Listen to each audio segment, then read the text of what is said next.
السلام علیکم ورحمۃ اللہ وبرکاتہ۔ محترم سامعین، وضو کے تعلق سے کچھ مسائل ہیں جن کا جاننا بہت ضروری ہے۔ ان میں سے ایک مسئلہ ہے، اکثر لوگ سوال کرتے ہیں، کیا وضو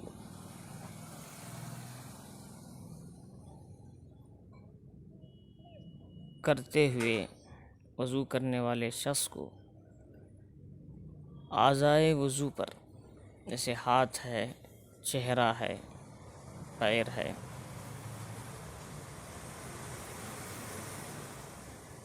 تو کوئی زخم ہو جائے تو اس زخم پر پٹی بندھی ہوئی ہے، تو کیا اس پٹی کو نکال کر دھونا ضروری ہے وضو کرتے ہوئے، یا صرف اوپر مسح کر لے تو کافی ہے؟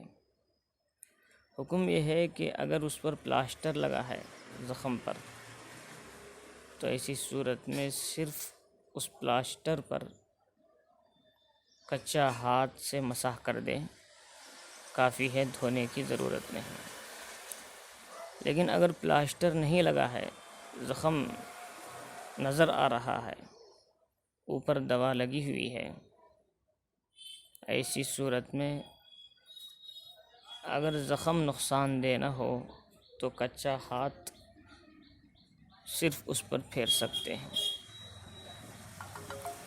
اگر کچا ہاتھ پھیرنا بھی مشکل ہو، زخم بڑھنے کا امکان ہو، تو جہاں زخم ہے اتنے حصے کو چھوڑ کر بقیہ حصے پر دھو کر وضو کر سکتے ہیں۔ شریعت میں اس کی اجازت ہے۔ یا تو مسح کرو، پٹی ہو، نہ ہو تو پھر کچا ہاتھ زخم پر ہاتھ پھیر سکتے ہیں تو پھیر لو، دھونے کی ضرورت نہیں۔ اگر وہ بھی مشکل ہے تو اتنے زخم والے حصے کو چھوڑ کر بقیہ حصے پر پانی ڈال کر دھو لیں، کافی ہے۔ اور دوسری بات یہ ہے کہ یہ بھی سوال کرتے ہیں کہ آدمی وضو کی حالت میں اگر انجیکشن لگائے تو اس کا وضو باقی رہتا ہے یا نہیں؟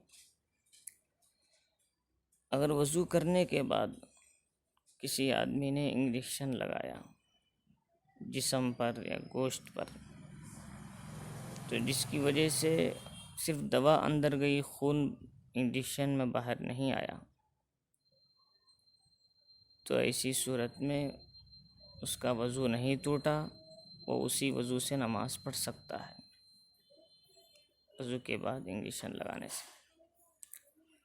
لیکن اگر کہیں رگ میں انجیکشن لگایا اور انجیکشن لگاتے ہوئے خون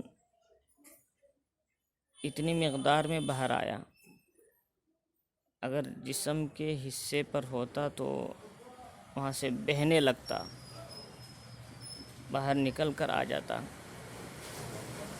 تو ایسی صورت میں اس کا وضو باقی نہیں ہے، دوبارہ وضو کرنا پڑے گا۔ ایسے ہی مسئلہ ہے، بالکل کسی نے وضو کرنے کے بعد گلوکوز چڑھایا تو کیا اس کا وضو باقی ہے یا نہیں؟ بالکل وہی مسئلہ ہے کہ گلوکوز جو چڑھایا جاتا ہے،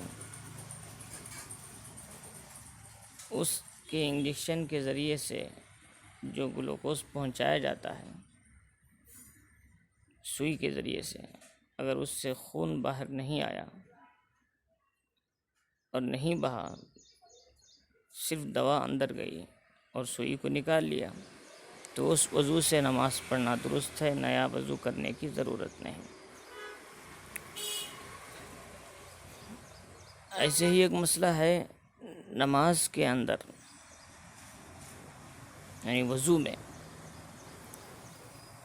گردن کا مسح کرنا کیسا ہے، اور سر کا مسح، کانوں کا مسح، گردن کا مسح اور گلے کا مسح، بہت حضرات گلے کا بھی مسح کرتے ہیں، تو ان کے حکم کیا ہے، ان میں کون سا مسح درست ہے اور کون سا درست نہیں؟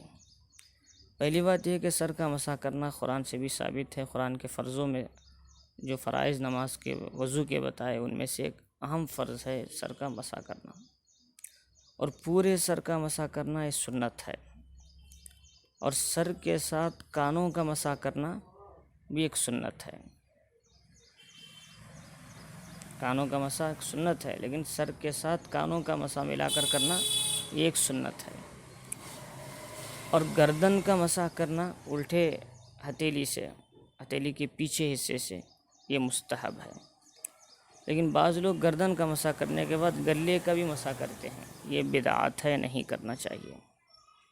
لہٰذا جو سنت ہے اس پر عمل کرنے میں فائدہ ہے۔ ابھی فرض پر عمل تو کرنا ضروری ہے، لیکن جو بدعت ہے اس سے بچنا چاہیے۔ تو 3 مسئلے ہیں، ایک تو مسح کا مسئلہ، دوسرا زخم پر پانی ڈالنے نہ ڈالنے کا مسئلہ، تیسرا مسئلہ ہے وضو کرنے کے بعد انجیکشن لگانے یا گلوکوز چڑھانے کا کیا حکم ہے۔ اللہ تعالی ہمیں ان مسائل کو صحیح سمجھنے، اس پر عمل کی توفیق عطا فرمائے۔